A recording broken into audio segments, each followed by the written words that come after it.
You might recall in this committee that in January of this year, I said that it would take about 1 year to 18 months if we were successful in developing a vaccine. The NIH trial moved very quickly. On January 10th, the sequence was known. On January the 11th, the Vaccine Research Center met to develop a plan. On the 14th of January, we officially started the vaccine development. 62 days later, we are now in phase 1 clinical trial with the 2 doses already fully enrolled. There will be animal safety.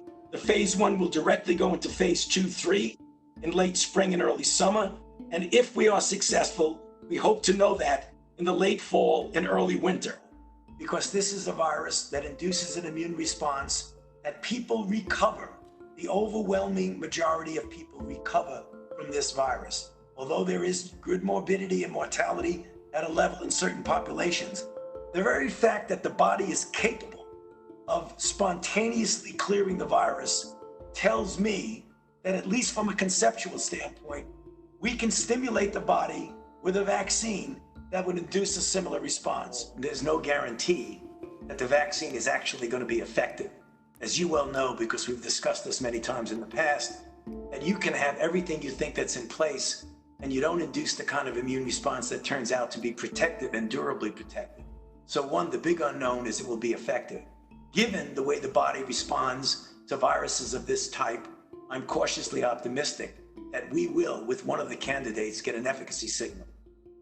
You didn't say you shouldn't go back to school because we won't have vaccines by the fall. No, absolutely not, Mr. Chairman. What I was referring to is that going back to school would be more in the realm of knowing the landscape of infection with regard to testing.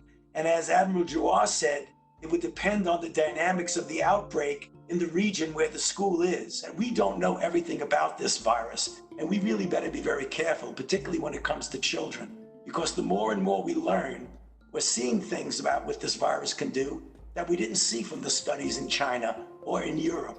For example, right now, children presenting with COVID-19 who actually have a very strange inflammatory syndrome, very similar to Kawasaki's syndrome. I think we better be careful if we are not cavalier in thinking that children are completely immune to the deleterious effects. Neither President Obama nor President Trump are responsible for our not having a vaccine. We moved, as you said, because I described it in my opening statement, rather rapidly. No one has ever gone from knowing what the virus was to a phase 1 trial as fast as we've done.